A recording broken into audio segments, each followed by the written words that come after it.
Well, it was a great second round match. Kansas played really, really well, and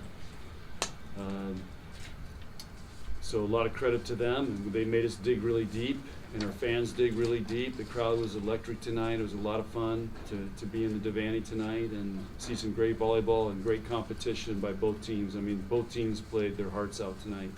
So that was, fans got their money's worth, and both teams need to be complimented on how hard they played tonight. Questions for the student athletes?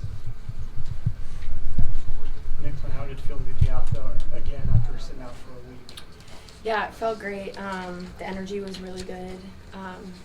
And it's our last game, so in Devaney, and I guess for me ever. So it's pretty special to be back out there with my team, and I thought it was a really fun match. We had a lot of fun. What's the last week been like for you? You having to watch from the sidelines against Minnesota and last night. What did that been like for you? Frustrating, you know. This season's definitely been up and down, so it's hard to not be able to help your team, and so I'm just super grateful that the trainers got me back and I'm able to play again. When did you know that you were going to be able to play today? Yesterday or today? I don't know. Like specific time. And just what was your reaction to finally getting cleared after it had been so frustrating to not be out there? Super excited. It's really hard to sit on the sidelines and not be able to help, so I was really excited when I finally got the news that I could help and participate. Bekka, what's your experience out there, first postseason? What's it like with you on the court? Honestly, I'm just really grateful. Like, I get to play with incredible women and like incredible volleyball players, and so I'm just trying to take it all in, but also to stay focused at what's at hand. Like, we have the potential to go all the way, but we're gonna have little moments along the way. But I'm so curious on like the kind of person I become out of this, because I think this is one of those times where I think it's really easy for someone in my position to shy away from it. Or I could, grow. I could go to a whole new level and put myself in an even better position next season. So I'm just really excited. How important has Lindsay's performance down the stretch been, especially with all the uncertainty at the other pins? Thoughts? Yeah, she's done a great job, and she made plays tonight when we needed her to. And that last swing, she was fearless and she was going for it, and that's what we ask of her. And I think she's a huge competitor and shines in those moments. And it's been nice to have someone who's pretty consistent throughout the games. Bekka, what was that fourth set like, and just how good did it feel to end it? Man, ending it, it was like it just took me back to USA Volleyball, honestly. You love the sport, but it's survival of the fittest. We were just talking about that in the locker room. Every point is a grind. It will never, ever be handed to you. So it's a mixture of satisfaction and relief to know that the war is over. That mini battle is over. So yeah, that fourth set was just, like Coach said, electric, and you could just feel how raw the hustle and the heart was in both women on both sides of the net. How impressive was it to watch Caitlin out there, your counterpart? She seemed like she took over, I think, 4 blocks, 4 kills. How impressive was she on that fourth set? Man, that got me hyped. It was so impressive because I remember she got a stuff block, I believe, and then she got an overpass kill where she absolutely annihilated the ball, and it was just, I'm like, that's Caitlin Horde, man. That's Caitlin Horde. Speaking of Caitlin Horner, she had a couple of great sets. Nicklin, what did you think of, she was doing everything. Yeah, I mean, she has great hands, and so anytime she sets it, I'm never worried. I feel like yesterday, too, Maggie had a couple sets, Bekka had a couple sets, and our middles do a great job when we're out of system and we need a swing, and they put the ball in the box where they can get a swing, and it's impressive. They could probably take my spot, so.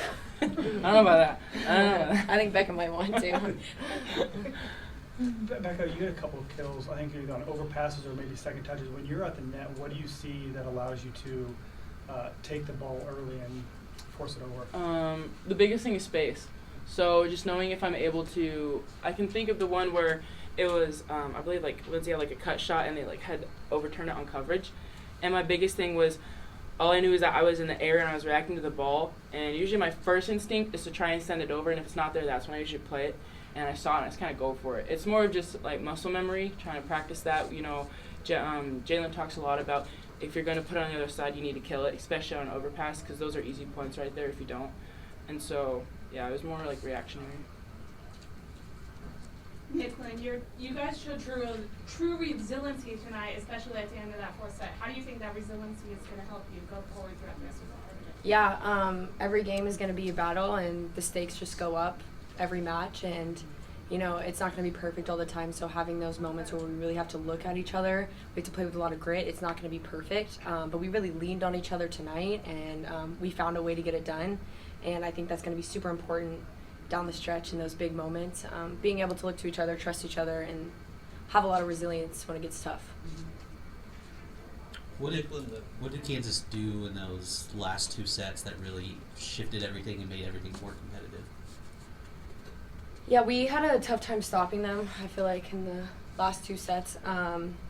And yeah, their offense kind of picked it up a little bit, and we weren't doing as well on defense. Yeah, it was junk. I think we realized we were really close to sealing the deal, and then I think we kind of sat back on our heels, and they took advantage of that with junk balls and exploited our miscommunication.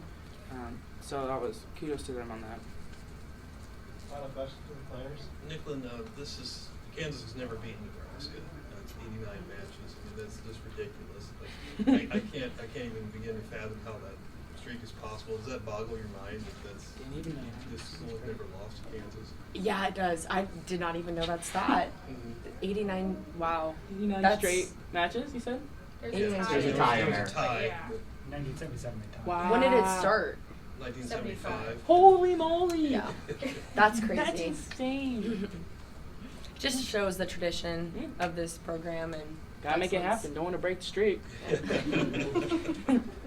Speaking of streaks, 11 straight years Nebraska's going to the regional round too. I mean, does it feel good to have that accomplished and kind of the year you've had, the ups and downs, to make it again to the next round of Sweet 16? Yeah, we're super excited. Super excited to get back in the gym and start preparing for the next teams. This team has big goals, big dreams, and so we're gonna go for it here.